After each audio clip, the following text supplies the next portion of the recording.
Hello dear JE aspirant and NEET aspirant. This is Anant Arya from Anand Gyan Extra Educare, directed by ex-faculty of Alan Akash Bansal classes and Career Point. Today I am going to start a new series of JE main previous year question of 2022 based on general organic chemistry. So let's begin. Our first question is the IUPAC name of ethylidene chloride is. तो इथिलीडीन chloride का सबसे पहले हम लोग structure देखते हैं ये क्या होता है। तो कॉमन नॉमेनक्लेचर में इथिलीडीन को हम लोग ये इसका स्ट्रक्चर कुछ इस तरीके से होता है और उसमें क्लोराइड है मतलब यहाँ पर एक कार्बन पे दो क्लोरीन का ग्रुप ऐड होगा। तो इसको हम लोग जेमिनल भी कहते हैं, इसको जेमिनल डाइवेलेंट ग्रुप भी कहते हैं। तो ये इसका अगर हम लोग IUPAC नेम देखें तो 1, अगर यहाँ पे 1 इसको दूसरा पोजीशन हुआ तो 1,1 डाइक्लोरो इथेन हो गया। तो आप our option is correct option is 4। और हम लोग और देख सकते हैं कि जैसे यहाँ पर एक जेमिन इथिलीन क्लोराइड होता तो अगर इथिलीन क्लोराइड होता तो हम लोग यहाँ पे ऐसे लिखते CH2 और यहाँ पर ये भी डाइवेलेंट है और इसको हम लोग बोलते हैं विसिनल, इसको विसिनल डाइवेलेंट ग्रुप बोलते हैं। और ये इस कॉमन नॉमेनक्लेचर में इसको हम लोग क्या बोलते हैं, इथिलीन बोलते हैं, इथिलीन। हाँ, तो अगर इसका IUPAC नेम अगर इसका लिखना होता तो हम लोग लिखते हैं 1,2 डाइक्लोरो इथेन। सो ये क्वेश्चन में हम लोग को देखे अगर आप लोगों को इथिलीडीन का अगर स्ट्रक्चर नहीं पता है तो ये क्वेश्चन इसका आप लोग IUPAC नेम नहीं लिख सकते। Now in the next question, the question says that the correct order of decreasing order of priority या seniority of functional group is। तो यहाँ पर अगर फंक्शनल ग्रुप का जो प्रायोरिटी टेबल है वो अगर है ना हम लोग को नहीं पता रहेगा तो ये क्वेश्चन नहीं बन पाएगा। तो ये क्वेश्चन देखिए कि सिंपल सा ये प्रायोरिटी टेबल है, उसको देखिए, इसको हम लोग को डिक्रीजिंग ऑर्डर में करना है। तो सबसे पहले हम टेबल में सबसे पहले आता है कार्बोक्सिलिक एसिड आता है। तो यहाँ पर फर्स्ट और फोर्थ ऑप्शन में कार्बोक्सिलिक एसिड है। तो देखते पहला ऑप्शन में कार्बोक्सिलिक एसिड के बाद है यहाँ पर एसिड एमाइड, लेकिन यहाँ पे कार्बोक्सिलिक एसिड के बाद आता है वहाँ पे ये, और उसके बाद दिया हुआ है एसिड क्लोराइड दिया हुआ है, लेकिन ऐसा ये गलत है। एसिड क्लोराइड क्या आता है, पहले आता है एसिड एमाइड से, तो ये पहला ऑप्शन गलत हो जाएगा। अब आते हैं अब इस option acid amide acid halide के बाद होगा। हाँ, तो मतलब ये जो एसिड क्लोराइड है वो एसिड एमाइड के बाद होगा, मतलब एसिड क्लोराइड पहले आएगा और एसिड एमाइड बाद में आएगा। एसिड एमाइड बाद में आता है और एसिड क्लोराइड पहले आता है। उसके बाद फोर्थ ऑप्शन में देखते हैं कार्बोक्सिलिक एसिड पहले में, उसके बाद यहाँ पर है COOR, उसके बाद CONH2 और COCl, और ये भी क्या है, गलत। तो ये भी गलत है क्योंकि यहाँ पे हम लोग देख रहे हैं कि यहाँ पे जो एसिड एमाइड है और यहाँ पे एसिड क्लोराइड है, तो एसिड एमाइड तो एसिड क्लोराइड के बाद आता है, तो ये यहाँ पर ये वाला ऑप्शन भी गलत हो गया। फोर्थ ऑप्शन भी गलत है, फर्स्ट ऑप्शन भी गलत है। अब आते हैं अब सेकंड ऑप्शन में देखते हैं। सबसे सेकंड ऑप्शन में कार्बोक्सिलिक एसिड के बाद सल्फोनिक एसिड आता है। तो सल्फोनिक एसिड उसके बाद आता है COCl, उसके बाद CONH2 और उसके बाद ये साइनाइड ग्रुप एसिड है। तो यहाँ पे ये जो सेकंड ऑप्शन में जो ऑर्डर दिया हुआ है, this is the correct order. Second option में ये करेक्ट ऑर्डर है, यानी ये सल्फोनिक ग्रुप के बाद एसिड क्लोराइड, हाँ, एसिड क्लोराइड के बाद एसिड एमाइड, उसके बाद एसिड नाइट्राइल है। तो उसके बाद थर्ड ऑप्शन में देखते हैं। थर्ड ऑप्शन में हम लोग देखते हैं यहाँ पे जो है ना कार्बन कंटेनिंग जो कंपाउंड नहीं है, जैसे यहाँ पर हम लोग को एमीन दिया हुआ है, लेकिन एमीन ये सब जो कंपाउंड है वो नीचे रहता है, मतलब जो कार्बन वाले जो कंपाउंड उससे नीचे होता है। तो देख के ही पता चल रहा है ये कीटोन से पहले आ गया, मतलब ये गलत है। तो थर्ड ऑप्शन भी यहाँ पर गलत हो गया। नेक्स्ट क्वेश्चन देखते हैं, दैट इज क्वेश्चन नंबर 3। आप लोग वहाँ देख सकते हैं question says that which of the following is the staggered conformation with the maximum dihedral angle. तो डायहेड्रल एंगल, तो अब देखते हैं कैसे। सबसे पहले देखते हैं कि यहाँ पर स्टैगर्ड है या तो एक्लिप्स्ड है। यहाँ देख रहे हैं तो पहला ऑप्शन यहाँ पर है द फर्स्ट ऑप्शन, ये जो पहला ऑप्शन है ये स्टैगर्ड है और ये एक्लिप्स्ड है, ये भी एक्लिप्स्ड है, ये भी स्टैगर्ड है। तो सबसे पहले देखिए दूसरा और फोर्थ ऑप्शन तो चला इसको है ना नेग्लेक्ट करेंगे। क्यों? क्योंकि ये दोनों क्या है, एक्लिप्स्ड फॉर्म है, और ये क्या है, अब ये दोनों क्या है, this both are staggered conformation. अब स्टैगर्ड कन्फर्मेशन में भी दो पार्ट आता है, that is first is the gauche and the second is anti. तो यहाँ देख रहे हैं एंटी, मतलब ये एंटी फॉर्म है और ये क्या है, गॉच फॉर्म है, GAUCHE। और ये अब इन दोनों में देखें तो ये होता है फुल्ली एक्लिप्स्ड, ये फुल्ली एक्लिप्स होता है, और ये क्या होता है, पार्शियल एक्लिप्स, ये होता है पार्शियल एक्लिप्स। तो इसमें पूछ रहा है कि मैक्सिमम डायहेड्रल एंगल, तो CH3 CH3 यहाँ पे स्टेरिक दिखते हैं, तो CH3 में मैक्सिमम यहाँ पे देख रहे हैं 60 डिग्री बन रहा है, यहाँ पर 180 डिग्री बन रहा है। Our correct answer is option number 3, क्योंकि यहाँ पर मैक्सिमम डायहेड्रल एंगल 180 डिग्री बन रहा है स्टेरिक के बीच में, दैट इज CH3 के बीच में। ऐसे और क्वेश्चन पूछ सकता था यहाँ पर कि बताइए कि यहाँ पे एनर्जी का ऑर्डर या तो स्टेबिलिटी का ऑर्डर क्या होगा। स्टेबिलिटी का अगर ऑर्डर देखें तो यहाँ पर स्टेबिलिटी का ऑर्डर में गॉज का सबसे ज़्यादा स्टेबिलिटी होता है, तो इन दोनों में से स्टेबिलिटी गॉज का सबसे ज़्यादा होता है। तो स्टेबिलिटी, अगर स्टेबिलिटी ऑर्डर देखें, स्टेबिलिटी इसके लिए एंटी फॉर्म में स्टेबिलिटी ज़्यादा होगा, फर्स्ट और थर्ड में, हाँ एंटी क्योंकि ठीक है, एंटी यहाँ पर एंटी का जो स्टेबिलिटी है वो ज़्यादा होगा, उसके बाद गॉज का होगा, उसके बाद यहाँ पर जो है इन दोनों में से पार्शियल का, उसके बाद पार्शियल होगा, और उसके बाद फुल्ली एक्लिप्स्ड होगा, फुल्ली एक्लिप्स्ड। तो ये हुआ स्टेबिलिटी ऑर्डर, और स्टेबिलिटी ऑर्डर का ही उल्टा होता है एनर्जी ऑर्डर। तो बस साइन, ये जो है इसको साइन चेंज कर देंगे तो और वो वहाँ पे आ जाएगा एनर्जी ऑर्डर। एनर्जी, हमारा एनर्जी ऑर्डर आ जाएगा, एनर्जी ऑर्डर होगा यहाँ पर एंटी कम होगा, उसके बाद पार्शियल, उसके बाद फुल्ली का सबसे ज़्यादा एनर्जी होता है और उसका स्टेबिलिटी सबसे कम होता है। अगर इसी क्वेश्चन में इथिलीन क्लोराइड का पूछा जाता है तो यहाँ पर इथिलीन क्लोराइड का अगर पूछा जाता है तो यहाँ पर Cl ऐड हो जाता है, CH3 की जगह Cl ऐड हो जाता है, यानी उसके लिए भी सेम आंसर होगा। उसके लिए भी सेम ही आंसर, थर्ड ऑप्शन जो कि एंटी होगा, जो कि मैक्सिमम डायहेड्रल एंगल होगा। अगर इसी क्वेश्चन में इथिलीन ग्लाइकॉल का पूछा जाएगा तो उसके लिए क्या करेंगे? इथिलीन ग्लाइकोल, तो ये देखिए अगर इथिलीन ग्लाइकोल का पूछता है तो हम लोग ऐसा करेंगे। तो सबसे पहले अगर इथिलीन ग्लाइकोल का अगर स्ट्रक्चर देखें तो CH2 और CH2 और नीचे यहाँ OH लग जाता है और OH लग जाता है। और वही अगर हम लोग इसका जो हम लोग कर रहे हैं जो ब्यूटेन है, तो ब्यूटेन का कैसा स्ट्रक्चर था, यहाँ पर CH3 CH2 और CH3। तो हम लोग यहाँ देख सकते हैं, यहाँ जो CH3 है, CH3 की जगह क्या आ गया है, OH आ गया है। तो हम लोग यहाँ पर CH3 की जगह OH को रिप्लेस कर देंगे। तो यहाँ पर CH3 की जगह यहाँ OH लगा देंगे, फिर यहाँ OH लगा देंगे, और यहाँ पर भी OH लगा देंगे, यहाँ OH लगेगा और यहाँ CH3 की जगह OH लगेगा।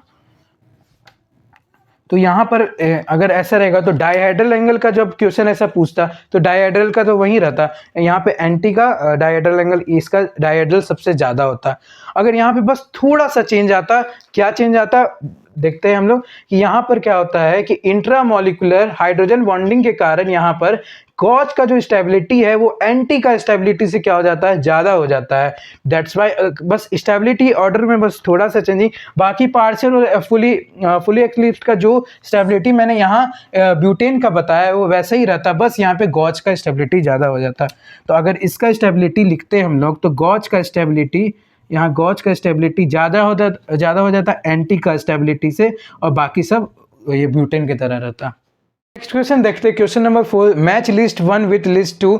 अब इस क्वेश्चन को करते हैं। क्वेश्चन नंबर पहला है ए ऑप्शन, ए ऑप्शन है, पहले देखिए क्या ये ऑप्शन स्पायरो कंपाउंड है, नहीं, ए ऑप्शन इज नॉट। ये क्वेश्चन टोटली क्लासिफिकेशन बेस्ड पूछा गया, हाँ क्लासिफिकेशन बेस्ड पूछा गया। ए ऑप्शन जो है यहाँ पर ए है, ये क्या है पहले देखते हैं, हम लोग चेक करते हैं। पहला ऑप्शन ये स्पायरो कंपाउंड नहीं हो सकता, उसमें एक कॉमन कार्बन ब्रिजेट होता है। दूसरा एरोमेटिक कंपाउंड है, नहीं एरोमेटिक, यहाँ पे कॉन्जुगेशन नहीं हो रहा है। तीसरा नॉन प्लेनर हेटेरोसाइक्लिक कंपाउंड, हम लोग देख सकते हैं क्योंकि यहाँ पे sp3 हाइब्रिडाइजेशन हो रहा है, तो हम लोग कह सकते हैं यहाँ पे नॉन प्लेनर हेटेरोसाइक्लिक कंपाउंड है। तो ए का क्या आ रहा है, ए का 3 आ रहा है। अगर मान लेते हैं अगर ऑप्शन 4 ऑप्शन में से अगर ए का 3 एक ही ऑप्शन में अगर ए का 3 दिया हुआ है तो और हम लोग को टाइम वेस्ट करने की जरूरत ही नहीं है, तो है ना डायरेक्टली हम वो ऑप्शन टिक कर देंगे। अगर ऐसा नहीं है, अगर हम लोग ऐसा नहीं है तो हम लोग को और आगे देखना पड़ता है। देखते हैं ऑप्शन बी में, सब ए का क्या हो गया, थर्ड ऑप्शन हो गया, ठीक है। अब बी में देखते हैं, अब बी का है ना क्या स्पायरो कंपाउंड है,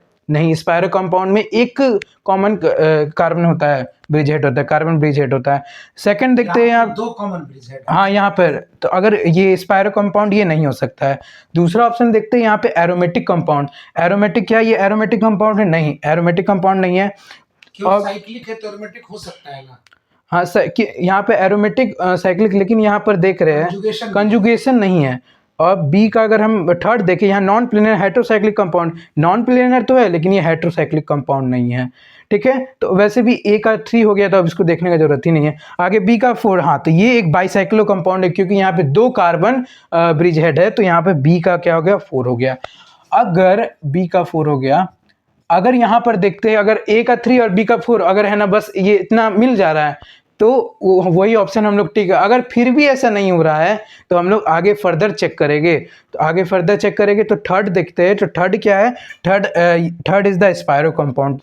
सी का क्या हो जाएगा, पहला ही ऑप्शन हो जाएगा, तो सी का हो जाएगा पहला ऑप्शन हो जाएगा। और डी है, ये क्या है, अब डी है, अब ये हेटेरोसाइक्लिक कंपाउंड है और ये क्या एरोमेटिक है या नॉन एरोमेटिक है या तो anti aromatic. This is an aromatic compound क्योंकि यहाँ पर हकेट रूल लगा है, तो 4n+2 इज हकेल रूल से यहाँ 4n+2 का रूल। हाँ, तो यहाँ पर 4n+2 बराबर 6, तो 4n बराबर 4 तो n = 1, तो यहाँ पे हकेट रूल के according this is an aromatic compound. Conjugation भी साथ में है, तो ये एरोमेटिक और प्लेनर भी है ये। तो ये क्या है, और एक साइक्लिक कंपाउंड साइक्लिक भी है। तो डी का क्या हो जाएगा, हमारा दूसरा हो जाएगा, तो डी का सेकंड हो जाएगा। अगर इसका कॉमन नोमेनक्लेचर भी देखा जाता तो इसको हम लोग क्या बोलते हैं, इस कंपाउंड को, एरोमेटिक कंपाउंड को हम लोग फ्यूरान कहते हैं। अगर यहीं पर अगर हाइड्रोजन, अगर यहाँ पे बॉन्ड हटके हाइड्रोजन आ जाता तो इसको हम लोग बोलते हैं, तो अगर बॉन्ड हटके हाइड्रोजन आ जाता तो इसको हम लोग बोलते हैं, हाँ THF टेट्राहाइड्रोफ्यूरान कहते हैं। तो इसका नोमेनक्लेचर वो अगर इन दोनों का देखा जाए तो ये क्या, ये बी जो है ये बाइसाइक्लो कंपाउंड है। बाइसाइक्लो कंपाउंड कैसे करता है, अगर इसका है ना नंबरिंग करना है तो ये 1 2 3 4, तो यहाँ पर क्या इसका नंबरिंग करते हैं, नंबरिंग हमेशा ब्रिज हेड कार्बन से स्टार्ट, नंबरिंग हम लोग हमेशा ब्रिज हेड कार्बन से स्टार्ट करते हैं। तो बी का अगर हम लोग देखें, अगर एक्स्ट्रा हम लोग देख रहे हैं नोमेनक्लेचर में, तो अगर नोमेनक्लेचर ऐसा कंपाउंड में पूछा जाता तो हम लोग लिखते हैं 2,2,4,4 टेट्रामिथाइल। उसके बाद बाइसाइक्लो कंपाउंड है तो यहाँ पर प्रीफिक्स देंगे बाइसाइक्लो, ये होगा बाइसाइक्लो। ब्रैकेट में जो कार्बन होता है तो यहाँ पर यहाँ एक कार्बन है, यहाँ पर एक कार्बन है ब्रिजेट के बाद, तो एक कार्बन है तो 1,1 और कितना ये गया है 4, मतलब 4 कार्बन वाला, मतलब ब्यूटेन। यानी ब्रिज हेड को छोड़ करके बाकी जो कार्बन है अदर देन ब्रिज हेड का साइकिल का कार्बन सिर्फ वही काउंट करते, उसके नंबर 1 है इसलिए 1,1 हुआ है। हाँ ठीक है। अच्छा, अब यहाँ ये जो बाइसाइक्लो लिखा है तो स्मॉल लेटर में लिखाएगा नहीं कि कैपिटल लेटर में लिखाएगा, स्मॉल लेटर, अच्छा स्मॉल लेटर बाइसाइक्लो, ठीक है। अब यहाँ पर सी यहाँ भी स्मॉल लेटर लिखाएगा क्या, हाँ ब्यूटेन, ठीक है। तो यहाँ पर हो गया बी। सी नंबर पे देखते हैं, सी क्या है, एक स्पायरो कंपाउंड, सी एक स्पायरो कंपाउंड है। अब स्पायरो कंपाउंड का करना है तो यहाँ पर कार्बन से स्टार्ट होगा तो 1 2 3 4 1 2 3 4 5 काउंटिंग नेक्स्ट टू स्पायरो हाँ, कार्बन एटम का इसका नेक्स्ट टू यहाँ पे स्पायरो का एटम यहाँ पर है तो नेक्स्ट टू स्पायरो एटम देखें तो यहाँ 1 2 3 4 5। तो अगर इसका हम लोग नेमिंग करें तो ये क्या हो जाएगा 1,2,4,5, ये हो जाएगा 1,2,4,5 टेट्रामिथाइल, क्योंकि यहाँ पे ये एक स्पायरो कंपाउंड है। तो अगर ये स्पायरो कंपाउंड है तो हम लोग यहाँ पे प्रीफिक्स लगाते हैं स्पायरो, ये प्राइमरी प्रीफिक्स हो गया ना, ये प्राइमरी प्रीफिक्स हो गया। और यहाँ पर देखेंगे कि जो स्पायरो एटम है उसके बाद उसके आगे यहाँ पे 2 कार्बन है, यहाँ पर भी 2 कार्बन है, तो यहाँ पे 2,2 लिखेंगे। तो यहाँ पर 2,2 और यहाँ पे टोटल गया है 1 2 3 4 5, तो 5 कार्बन के लिए हम लोग लिखते हैं पेंटेन लिखते हैं, पेंटेन। तो यही एक्स्ट्रा में हम लोग देखें कि यहाँ पे हम लोग मैंने इसका एक्स्ट्रा में नोमेनक्लेचर भी बता दिया है। अगर यहाँ दोनों तरफ जो 3 का साइकिल है तो इसलिए कोई दिक्कत नहीं, हम किसी भी तरफ से काउंटिंग कर लेंगे। हाँ, लेकिन अगर एक तरफ 3 का एक तरफ 4 का होता है तो स्मॉलर रिंग से काउंट करते हैं। हाँ, तब अगर 3 रहता है ऐसे 4 रहता है तो हम लोग स्मॉलर रिंग से काउंट करते हैं। नेक्स्ट टू स्पायरो से ही करते हैं लेकिन स्मॉलर रिंग को कंसीडर करते हैं। Now let's see next question number 5. This question says that arrange the following carbocations and decreasing order of stability. The 3 carbocations are given. If we see carbocation B, in the culture of Kota, this carbocation is known as IIT cation. As I have already told that this this lecture is guided by ex-faculty of Alan Kota. So in the culture of Kota, so this carbocation is named IIT cation और ये हर साल IIT में पूछा ही जाता है, इसलिए ऐसा question ऐसा कार्बोकेटाइन को फेवरेट माना गया है IIT के लिए। तो यहाँ पर ऑरेंज बोल रहा है कि यहाँ पे तो बी है, तो बी हमेशा याद रखना है कि अगर ऐसा यहाँ पर ऑक्सीजन में 2 लोन पेयर भी होता है तो यहाँ पर क्या होगा, रेजोनेंस होगा।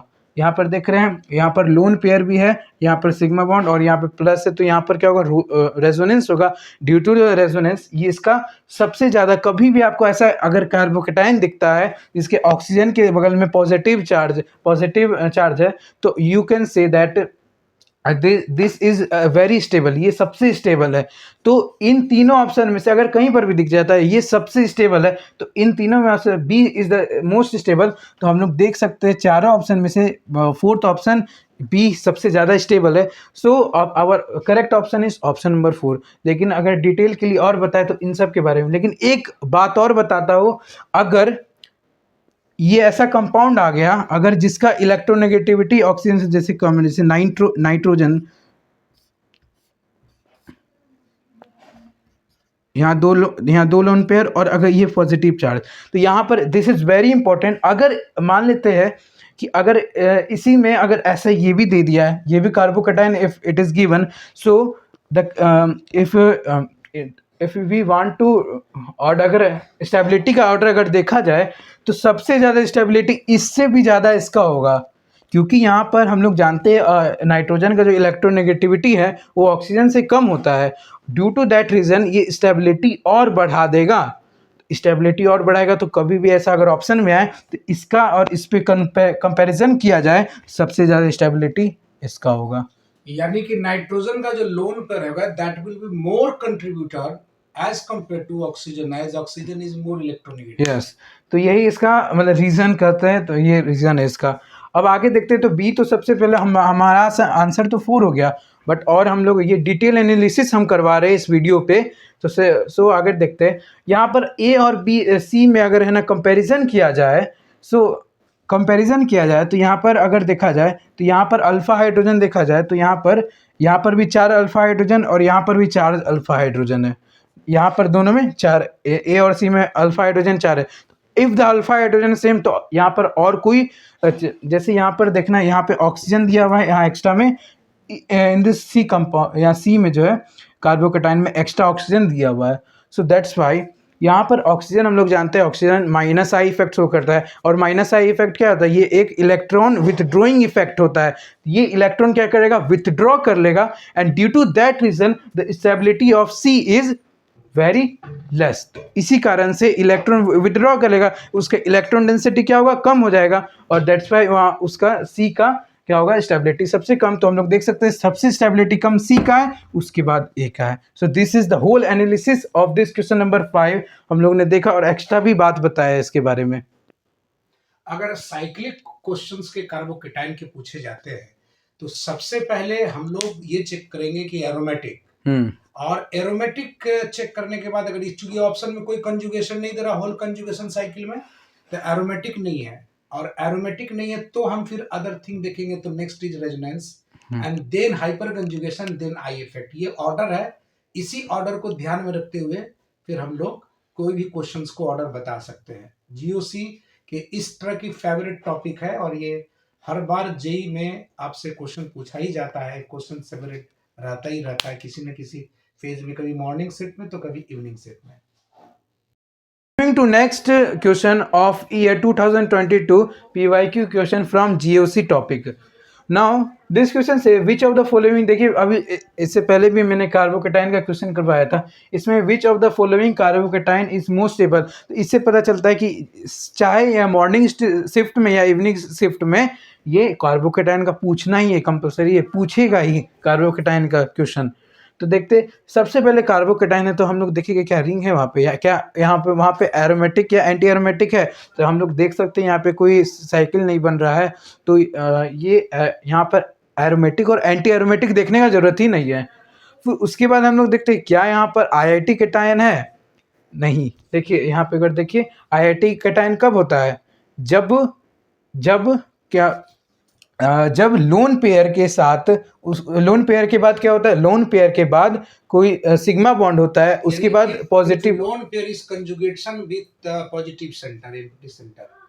ये लोन पेयर के साथ, लोन पेयर वाला ग्रुप OCH3 है, O पर लोन पेयर है, एंड वो पॉजिटिव सेंटर के साथ डायरेक्ट अगर कंट्रीब्यूट कर रहा है पॉजिटिव सेंटर को, तो such type of cation is regarded as IIT cation. यही कहना चाह रहे हैं ना? हाँ, तो आईआईटी यहाँ पे तो देख रहे हैं आईआईटी केटायन इसमें कोई भी नहीं है, ठीक है। तो उसके बाद हम लोग क्या देखते हैं, रेजोनेंस हो रहा है कि नहीं। तो यहाँ देख रहे हैं रेजोनेंस हो रहा है, क्योंकि प्लस के बाद प्लस के साथ यहाँ पर पाई बॉन्ड आ गया है, यहाँ पर भी है ना प्लस के साथ इधर पाई बॉन्ड है, डबल बॉन्ड यहाँ पर भी प्लस के साथ डबल बॉन्ड, तो ये सब में रेजोनेंस हो रहा है। अब देखना क्या है, रेजोनेंस सबसे ज़्यादा हो किस में रहा है वो देखना है। अब यहाँ पर फर्स्ट ऑप्शन में देखिए तो OCH3 यहाँ पर क्या कर रहा है, माइनस आई इफेक्ट का काम कर रहा है। OCH3 क्या कर रहा है, यहाँ माइनस आई इफेक्ट का काम कर रहा है, यहाँ पर माइनस आई इफेक्ट। तो यहाँ पर क्या हो रहा है कि यहाँ पर OCH3 ये जो डबल बॉन्ड है ये दोनों को स्टेबिलिटी दे रहा है, डबल बॉन्ड, यानी डबल बॉन्ड के साथ OCH3 का कंजुगेशन है। हाँ, और डबल बॉन्ड के साथ पॉजिटिव का भी कंजुगेशन है। OCH3 का पॉजिटिव के साथ डायरेक्ट कंजुगेशन नहीं है, इसलिए OCH3 is regarded as a minus I effect, वो सिर्फ माइनस आई का काम कर रहा है। हाँ। लेकिन सेकंड वाले ऑप्शन में क्या हो रहा है, सेकेंड वाले ऑप्शन में यहाँ पर भी OCH3 जो है वो माइनस आई इफेक्ट की तरह काम कर रहा है, यहाँ रेजोनेंस हो रहा है, OCH3 यहाँ पर भी माइनस आई इफेक्ट। फर्स्ट वाले से ज्यादा रेजोनेंस इसमें हो रहा है। हाँ, फर्स्ट वाले से माइनस आई इफेक्ट का काम कर रहा है, लेकिन चूंकि डिस्टेंस ज्यादा है पॉजिटिव से, इसलिए फर्स्ट के कंपैरिजन में सेकंड वाला ज्यादा स्टेबल होगा। हाँ, फर्स्ट के क्योंकि डिस्टेंस भी यहाँ पे ज़्यादा है तो सेकंड वाला ज़्यादा स्टेबल होगा। अब आते हैं नेक्स्ट ऑप्शन में, थर्ड में देखते हैं। थर्ड और फोर्थ में देखिए यहाँ पर H3CO यहाँ पर भी लगा H3CO, तो यहाँ पर दोनों ये तो कॉमन हो गया। अब देखते हैं यहाँ पर रेजोनेंस का एक और चीज़ है कि यहाँ पर हम लोग देखते हैं एक्सटेंडेड कंजुगेशन किस में ज़्यादा है। दोनों में अगर देखें तो एक्सटेंडेड यहाँ पर H3CO है, ये क्या कर रहा है, ये यहाँ पर माइनस आई इफेक्ट भी हो रहा है, साथ ही साथ प्लस आर इफेक्ट भी होता है। अगर माइनस आई प्लस आर दोनों साथ में, मतलब यहाँ पर प्लस आर क्या करेगा, डोमिनेट करेगा। तो यहाँ पर plus R dominate, plus R effect क्या करेगा, डोमिनेट करेगा। और आप लोग जानते हैं प्लस आर इफेक्ट क्या होता है, प्लस आर इफेक्ट इलेक्ट्रॉन को डोनेट करता है, इलेक्ट्रॉन डेंसिटी को इंक्रीज करता है। तो यहाँ पर स्टेबिलिटी ये क्या करेगा, बढ़ाएगा। लेकिन यहाँ पर देख रहे हैं कि दोनों में ये सेम है, H3CO यहाँ पर भी है। तो यहाँ पे हम लोग देखेंगे एक्सटेंडेड कॉन्जुगेशन किस में ज़्यादा रेजोनेंस हो रहा है। तो देख रहे हैं यहाँ पे एक्सटेंडेड कॉन्जुगेशन किस में हो रहा है, फोर्थ ऑप्शन में ज़्यादा, ये लंबा चेन बन रहा है। That's why the most stable carbocation in this four option is the fourth option. अगर मेरे को इसमें ऑर्डर चाहिए तो क्या करेंगे? ऑर्डर चाहिए तो सबसे ज़्यादा स्टेबल कौन सा है, फोर्थ। हम लोग अभी देखिए क्वेश्चन ही बोल रहा है। उसके बाद क्या आएगा, तीसरा होगा।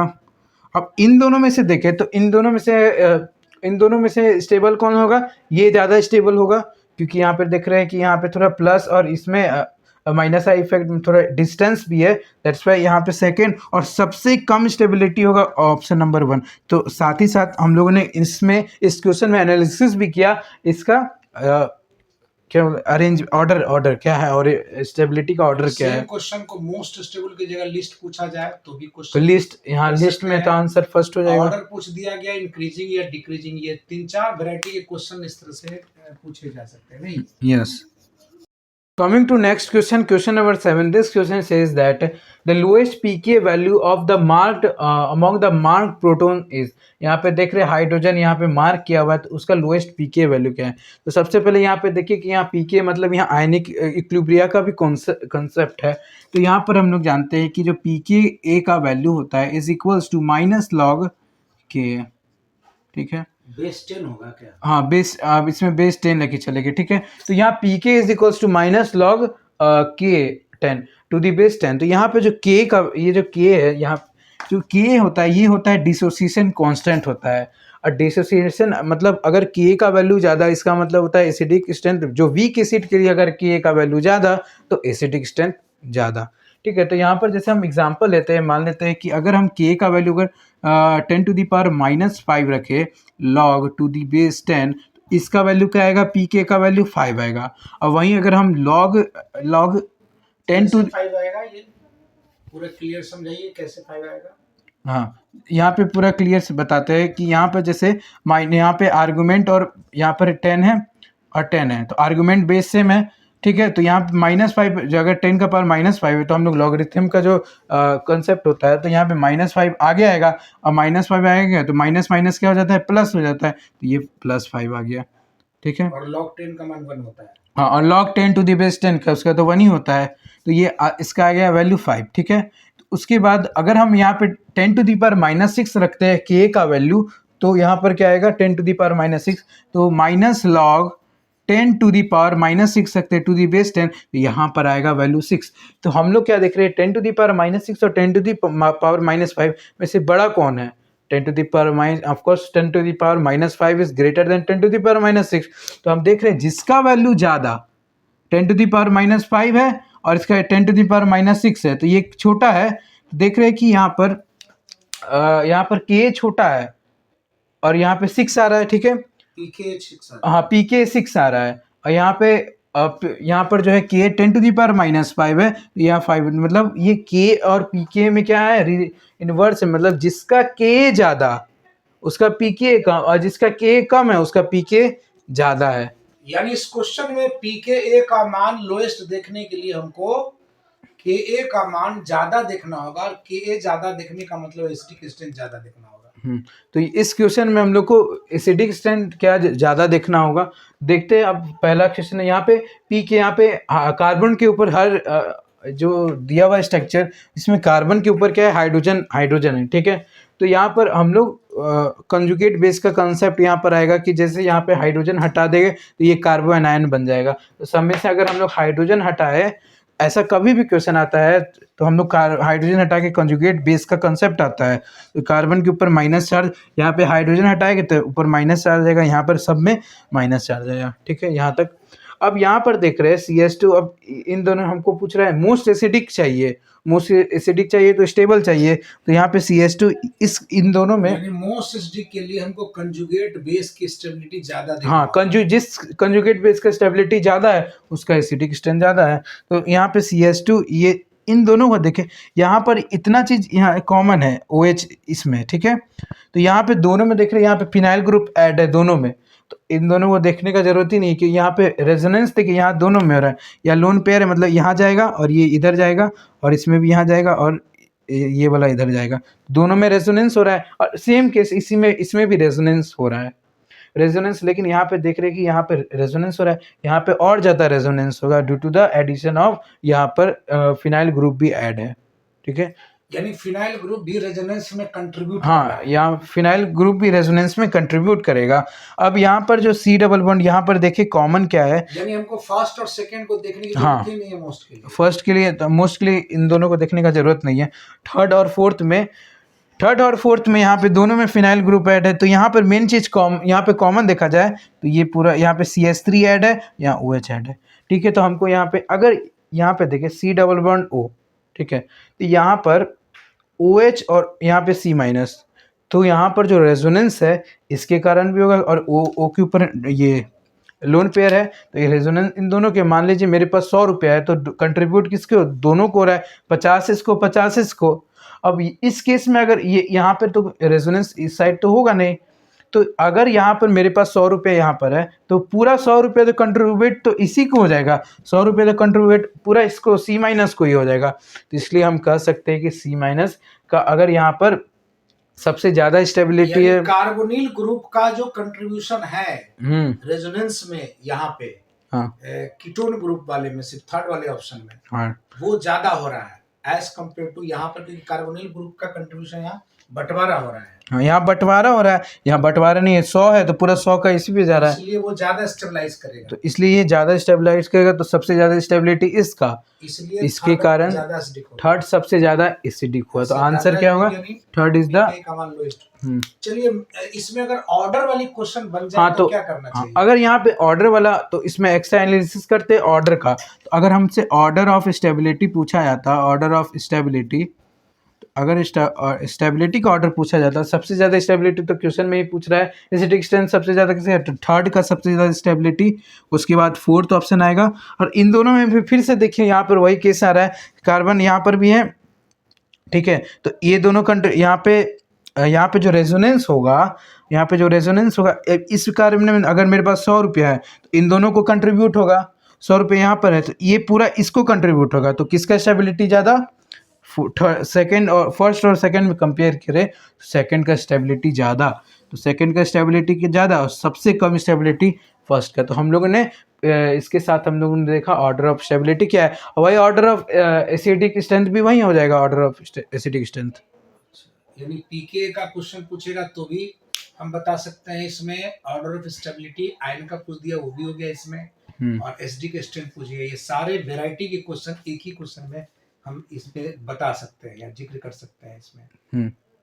आते हैं अब नेक्स्ट क्वेश्चन पे आते हैं, that is question number 8। This question says that which of the following is most stable, सबसे ज्यादा स्टेबल, ना तो यहाँ पे स्टेबल पूछ रहा है, ना तो ये पूछ रहा है which of the following is the most stable carbocation, या तो मोस्ट स्टेबल कार्बोएनाइन पूछ रहा है। तो हमको डायरेक्टली ऐसा जब केस आता है, स्टेबल बस पूछ रहा है, हम लोग यहाँ पे जस्ट साइक्लिक क्वेश्चन होता है, साइक्लिक, तो यहाँ पर एरोमेटिक या नॉन एरोमेटिक या एंटी एरोमेटिक देखा जाता है। तो मोस्ट स्टेबल के लिए यहाँ पे कंसेप्ट है कि सबसे ज़्यादा स्टेबिलिटी यहाँ पे जो होता है, एरोमेटिक का सबसे ज़्यादा स्टेबिलिटी होता है, एरोमेटिक का सबसे ज़्यादा स्टेबिलिटी, आफ्टर दैट उसके बाद होता है नॉन एरोमेटिक का होता है, और उसके बाद एंटी एरोमेटिक का होता है। एंटी एरोमेटिक मतलब सबसे अनस्टेबल है, एंटी एरोमेटिक, ठीक है। तो सबसे यहाँ पे हमको क्या करना है, मोस्ट स्टेबल पूछा जा रहा है, मोस्ट स्टेबल के लिए हमको यहाँ पर देखना है क्या एरोमेटिक कंपाउंड कौन सा है यहाँ पर। तो सबसे पहले अगर फोर्थ ऑप्शन पे नजर जाए मेरा, तो फोर्थ ऑप्शन में देख रहे हैं कि यहाँ पर ये एक दिस इज नॉन प्लेनर ये साइक्लिक कंपाउंड है, तो नॉन प्लेनर तो साइक्लिक, तो ये डायरेक्टली क्या हो गया, ये तो हो गया नॉन प्लेनर है उसमें, नॉन प्लेनर, यहाँ पे sp3 हाइब्रिडाइजेशन हो रहा है। किस कार्बन में sp3 हाइब्रिडाइजेशन है? यहाँ ये दोनों कार्बन में sp3 हाइब्रिडाइजेशन हो रहा है। तो sp3 हाइब्रिडाइजेशन होने के कारण यहाँ पर क्या हुआ कि this is a non planar compound. Non planar और हकल रूल का अकॉर्डिंग जो नॉन प्लेनर कंपाउंड होते हैं वो नॉन एरोमेटिक होते हैं, तो ये हो गया नॉन एरोमेटिक, ठीक है। तो उसके बाद हम लोग देखते हैं अब हकल्स रूल अप्लाई नहीं हो रहा है, इसलिए ये नॉन एरोमेटिक हो गया। हाँ, यहाँ पे हकल्स रूल अप्लाई नहीं होगा, ठीक है। तो अब आते हैं फर्स्ट ऑप्शन पे। फर्स्ट ऑप्शन में ये यहाँ प्लस चार्ज, यहाँ पर जो है यहाँ 2 इलेक्ट्रॉन, अगर ऑड कभी भी बॉन्ड ऑड दिखे, अगर पाई बॉन्ड ऑड दिख रहा है, दैट मीन्स कि यहाँ पे अगर 2 इलेक्ट्रॉन है, ठीक है, तो यहाँ पर हकल रूल के according 4n+2 is equals to 2 electron है 2, तो 4n is equals to 0, therefore n equals to क्या आया, 0 आया, means that this compound is an aromatic compound. ये एरोमेटिक कंपाउंड है, या तो हम लोग जस्ट याद रख सकते हैं कि जिसमें ऑड हो, तो क्या सिर्फ 4n+2 फॉलो होने से एरोमेटिक हो जाता है? नहीं, यहाँ पे और भी देखा जाता है कि यहाँ पे साइक्लिक कंपाउंड है कि नहीं, यहाँ पे sp2 हाइब्रिडाइजेशन हो रहा है कि नहीं, कंप्लीट डीलोकलाइजेशन, हाँ कंप्लीट, साथ में हाँ कंप्लीट डीलोकलाइजेशन हो रहा है कि नहीं, रेजोनेंस हो रहा है कि नहीं, ठीक है। तो यहाँ देख रहे हैं इस कंपाउंड, ये तीनों में रेजोनेंस हो रहा है, यहाँ पर हाँ, ठीक है। तो फर्स्ट ऑप्शन हो गया, मतलब कि फर्स्ट ऑप्शन क्या है, एरोमेटिक है, this is an aromatic compound, aromatic compound.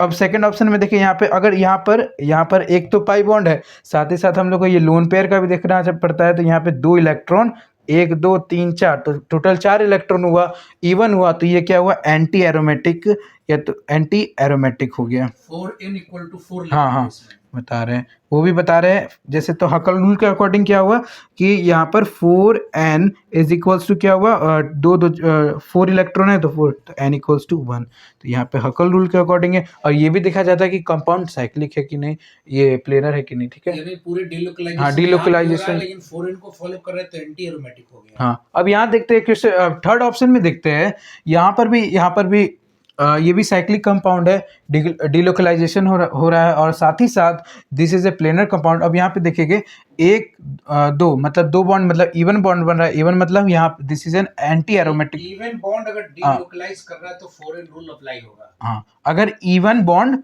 क्या करें डिलोकलाइज कर, इलेक्ट्रॉन पेयर कह सकते हैं नहीं?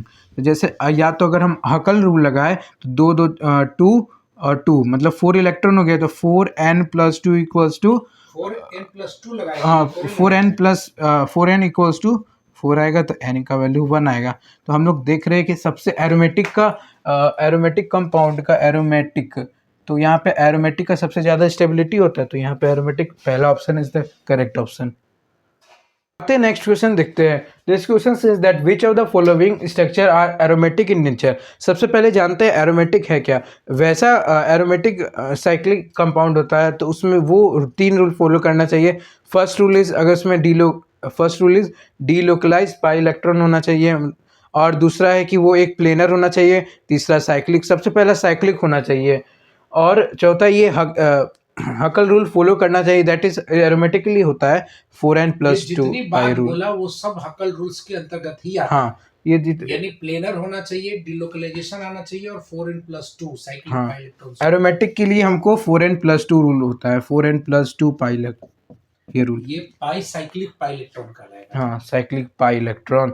तो अब देखते हैं, अब यहाँ पे 4 ऑप्शन दिए हुए हैं। तो ए पहला ऑप्शन है यहाँ पर पहला ऑप्शन में है ना, साइकिल के अंदर है ना कितना पेयर है, 3 पेयर है, क्योंकि यहाँ पे जो नेगेटिव है ये इसमें ये भी लोन पेयर होता है। तो यहाँ पे 1 2 3 4 5 6, तो यहाँ पे अगर 4n+2 इक्वल्स टू 6 करे तो 4n इक्वल्स टू 4 आएगा, तो n इक्वल्स टू 1, मतलब ये पहला जो कंपाउंड है ए नंबर वाला, this is an aromatic compound. या तो कहे कि और कभी भी ऑड पेयर अगर मिले, ऑड पेयर अगर पाई बॉन्ड का मिले, तो इसका मतलब this that compound will aromatic compound. आते नेक्स्ट ऑप्शन है, कंपाउंड है या आयन है? ये आयन है, हाँ सॉरी आयन है, ये आयन है। अब नेक्स्ट में देखते हैं बी। अब बी नंबर में यहाँ पर 1 2 3 4 5 6, तो यहाँ पे 6 इलेक्ट्रॉन है। यहाँ तो देखिए 3 लोन पेयर 3 पाई बॉन्ड है, 3 पाई बॉन्ड है, तो इसका मतलब अगर यहाँ पे ऑड आ रहा है तो इसका मतलब ये क्या है, एक एरोमेटिक। कभी भी ऑड आए तो वो एरोमेटिक होगा साइकिल के अंदर। तो यहाँ पे अगर 4n+2 इक्वल्स टू करे, पेयर आए ना, ऑड पेयर आए, हाँ, तो यहाँ पर 1 2 3 4 5 6, तो यहाँ पे टोटल 6 इलेक्ट्रॉन है, तो 4n इक्वल्स टू 4, तो n का वैल्यू फिर से आया 1।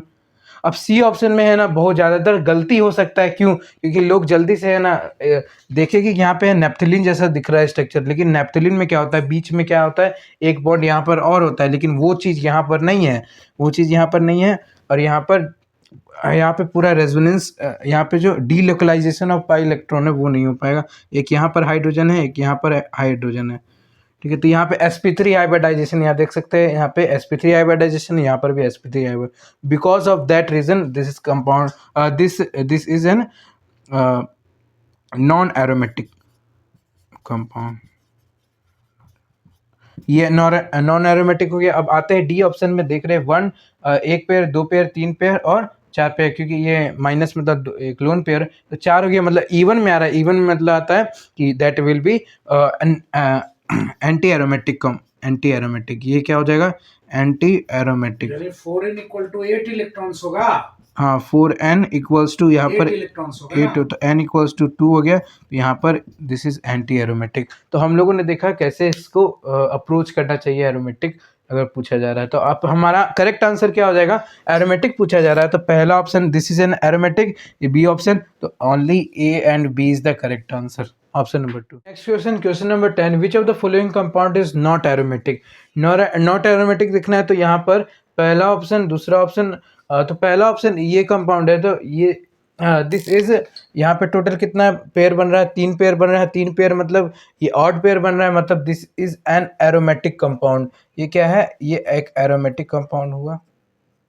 फिर यहाँ पर एक ही पेयर है, ये भी एक एरोमेटिक कंपाउंड है, ये भी एरोमेटिक कंपाउंड है। और यहाँ पे देखिए नेप्थलीन से तो आप लोग जानते हैं नेप्थलीन है, और नेप्थलीन क्या होता है, एरोमेटिक कंपाउंड होता है। ये फ्यूज्ड बेंजीनोइड एरोमेटिक है ना, हाँ ये फ्यूज्ड एंजीनाइड एरोमेटिक भी इसको बोलते हैं।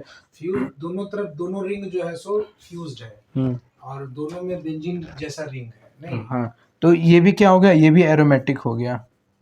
और लेकिन ये क्या, इसको हम लोग बोलते हैं टेन एन्युलिन। और हमेशा याद रखना, टेन एन्युलिन में यहाँ पे हाइड्रोजन और यहाँ पे hydrogen, due to the repulsion of this two hydrogen, ये अपना प्लेनरिटी क्या करता है, लॉस कर देता है, and that's why this compound is an non aromatic compound. ये क्या है, नॉन एरोमेटिक। 4n+2 को फॉलो कर रहा है तो होना चाहिए था एरोमेटिक, लेकिन ये अपना प्लेनरिटी यहाँ पे देखिए 4n+, ये रूल फॉलो कर रहा है, लेकिन यहाँ पे हाइड्रोजन हाइड्रोजन के बीच में क्या होता है, ट्रांसफॉर्मर एग्जिस्ट कर रहा है, यहाँ रिपल्सन के कारण प्लेनरिटी लॉस कर देता है, और ये नॉन एरोमेटिक। तो हमारा आंसर क्या होगा, नॉट एरोमेटिक में third is the answer of this question. Next question, question number 10, which of the following compound is not aromatic.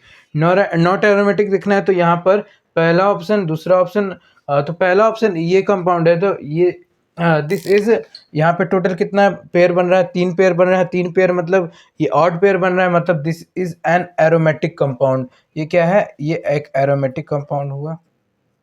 फिर यहाँ पर एक ही पेयर है, ये भी एक एरोमेटिक कंपाउंड है, ये भी एरोमेटिक कंपाउंड है। और यहाँ पे देखिए नेप्थलीन से तो आप लोग जानते हैं नेप्थलीन है, और नेप्थलीन क्या होता है, एरोमेटिक कंपाउंड होता है। ये फ्यूज्ड बेंजीनोइड एरोमेटिक है ना। हाँ, ये फ्यूज एंजीनाइड एरोमेटिक भी इसको बोलते हैं।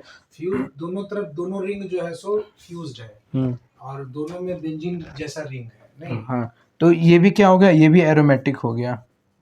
और लेकिन ये क्या, इसको हम लोग बोलते हैं टेन एन्युलिन।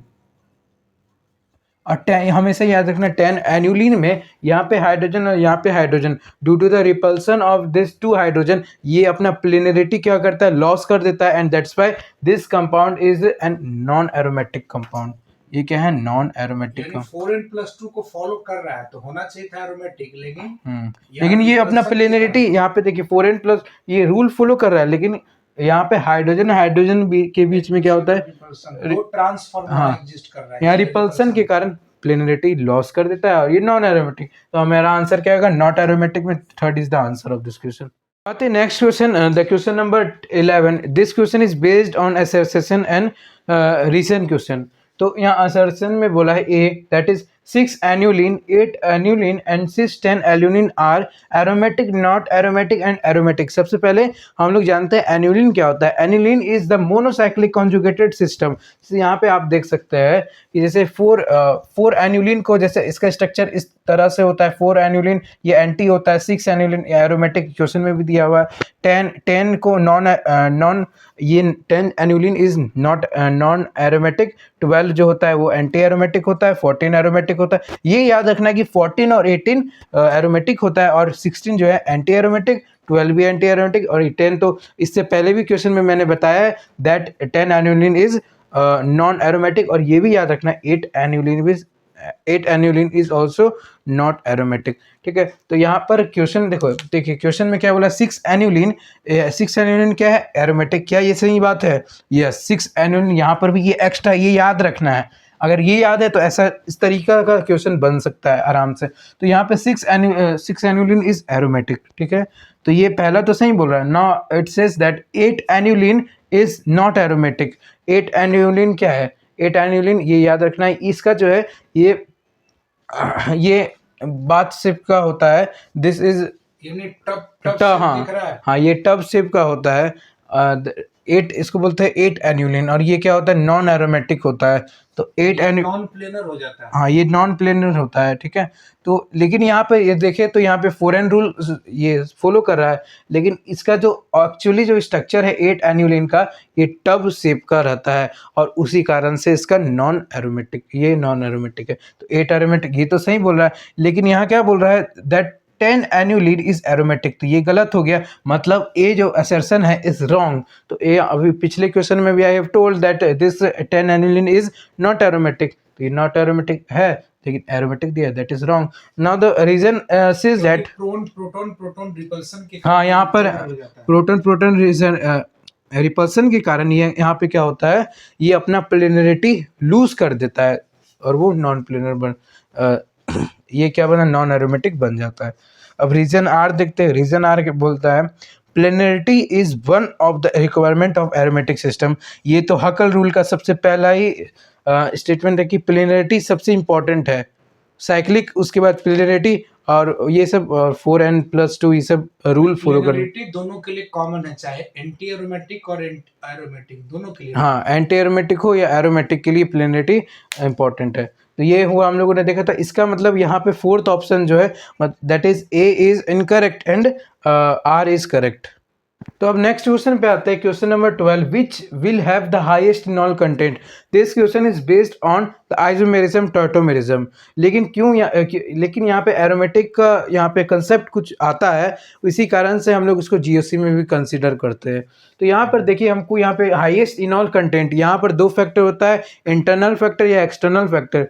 इंटरनल फैक्टर में हम लोग देखते हैं कि क्या इस कंपाउंड में एरोमेटिक कंपाउंड है, अगर एरोमेटिक है या तो रेजोनेंस हो रहा है तो एरोमेटिक कंपाउंड है, तो इसमें हाईएस्ट इनॉल कंटेंट होता है। तो हमको क्लियर कट दिख रहा है थर्ड ऑप्शन में, यहाँ पर हाईएस्ट इनॉल उसको दिखाते हैं। थर्ड ऑप्शन में सब में यहाँ पे सब में इनॉल है, तो लेकिन थर्ड में हाईएस्ट है क्योंकि यहाँ पे एरोमेटिक बन रहा है। इसको हम बना के थर्ड में तीनों C++ टॉटोमराइज कर दे रहा है ना। हाँ, तीनों है ना टोटोमराइज कर जा रहा है। तो इसको अगर दिखाए स्ट्रक्चर से तो यहाँ पर देखिए अल्फा हाइड्रोजन, यहाँ एक हाइड्रोजन, यहाँ एक हाइड्रोजन, तो यहाँ हाइड्रोजन चले जाता है। तो इस कारण से यहाँ पर इसका जो स्ट्रक्चर है यहाँ हर जगह ऐसा ही रहता है। तो इसको हम ऐसे लिख सकते हैं, यहाँ OH आ जाता है और यहाँ पर कुछ इस तरीके से हो जाता है। और हम लोग यहाँ देख सकते हैं कि ये बेंजोनाइट स्ट्रक्चर बन रहा है और दैट्स द रीजन दैट ये एरोमेटिक है। और ड्यू टू द एरोमेटिक ये इसमें सबसे थर्ड ऑप्शन में सबसे हाईएस्ट इनॉल कंटेंट है। एरोमेटिक रिंग बनने के कारण 99.99% के अप्रोक्स इसमें ये कहा जाता है ना। हाँ, ऑल अबाउट टुडे। अगर आपको ऐसे ही JEE मेन टूर के सीरीज चाहिए, जैसे PYQ के क्वेश्चन के डिटेल एनालिसिस के साथ सॉल्यूशन चाहिए, तो आप मेरे इस चैनल को सब्सक्राइब करें, लाइक करें एंड बेल आइकन में ताकि आपको लेटेस्ट अपडेट मिलते रहे। Thank you.